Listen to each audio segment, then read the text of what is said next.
And then, Hi, this is Heidi Jensen with Global Service Network. I'm here with Peter Smith, and he has been working with the pro-life organizations here at the UN. He's recently transitioned to the Transatlantic Christian Council. Yeah. So I'd just love for him to share with you a little bit about his experiences here at the UN and about what the pro-life organizations are working on here. So Peter, please tell us a little bit about yourself and about your work. well, I've been coming to the UN for 23 years and started in January 95. Just a few months prior to that, there was the big Cairo conference in 94.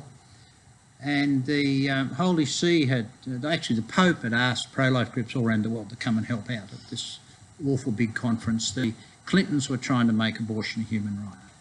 Now, over the years, I have to say that abortion has not been made a human right.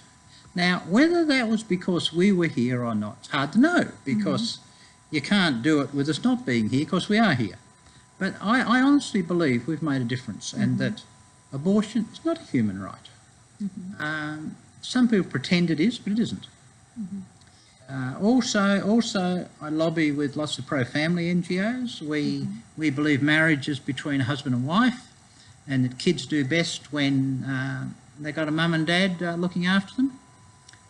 Sounds quite radical now, but that's what all the research data shows.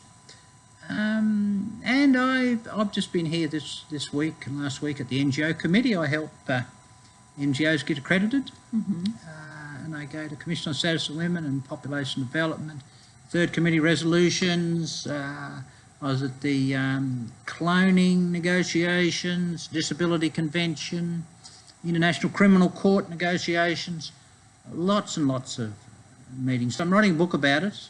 I'm hoping to have it finished by the end of the year. I've done 15 chapters so far. I've got about another 10 to finish off, with a few old war stories about what happened here. There's some good stories too.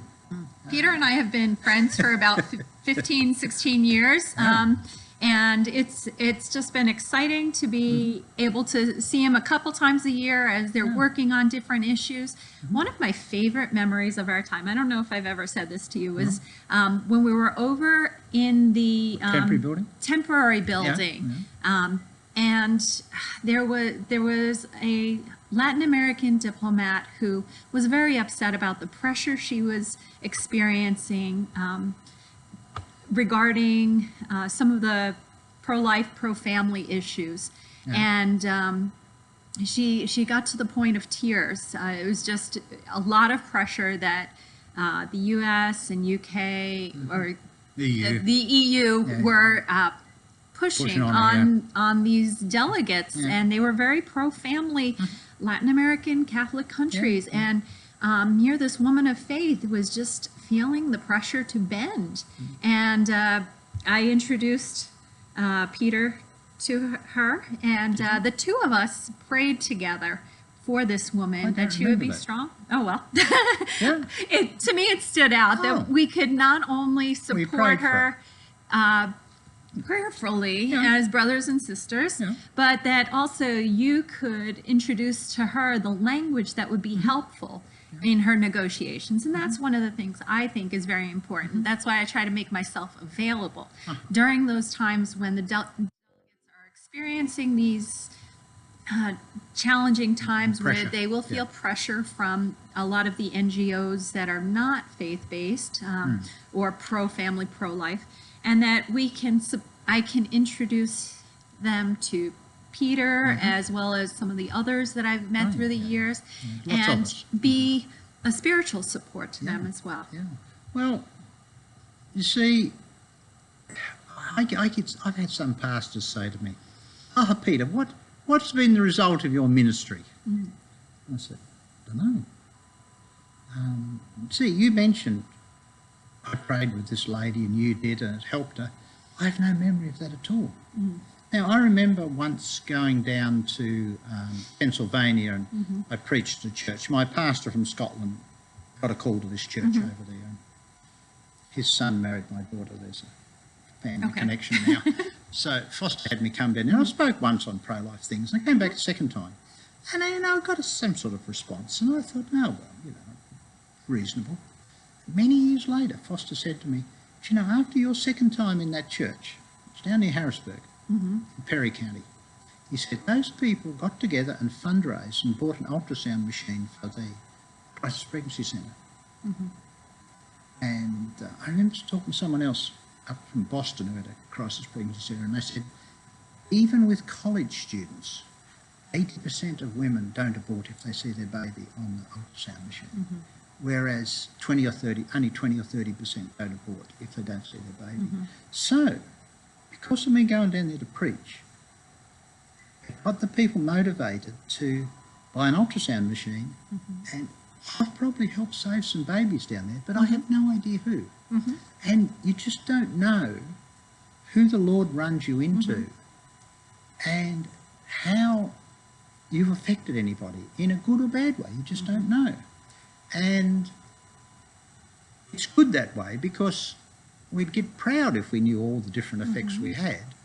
And I think it's going to be a surprise when we're with the Lord, and we're going to find out all the different effects we've had through all of our life.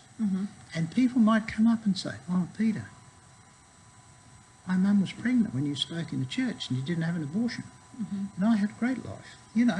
I just don't know the effect. And it's the same at the UN. See, my old boss from Spucky used to say, oh, Peter, what effect you having at the UN? And I says, I don't know, having some effect, but it's hard to measure it. Yeah. And it is. But honestly, and same with you, it's hard to measure it. I mean, you interact with a lot of diplomats and different people, and you do classes and you do different other things, and you hang about and you listen to their jokes, and who knows how that affects somebody. We don't know what kind of ground the seeds we are planting are falling on. But we're called to sow seeds. And honestly, I'm so grateful for the years that you have sowed seeds. I'm grateful for the years that I've been allowed to sow seeds here at the UN. And I'm just so thankful for all the people who have made it possible. Well, yesterday I gave a little... I've got a few of them here, I think. Have I got any more left? Oops. No, I'm going off the screen. Let me see. I think I might have... Oh, I'll be back in a second. Okay. Maybe we should shut it. No. What's that? I don't think I can read it. You see that? No. This is what it says. History edition. The Life of Jesus Christ. Oh. And I'm not going to tell you which delegate I gave it to, but... No, it's a different one. Is it on this one? Is it the Jesus film or a different? Yeah. Oh, It's Luke's Gospel. Okay. So, I gave this chap, who I've had not that good a relationship, a reasonable relationship, gave me a little present with it all wrapped up. So, and it's in his language, and maybe you'll look at it. Who knows? Yes. So, Never appreciate know. your prayers. Thank you. Thank you. God bless. Bye.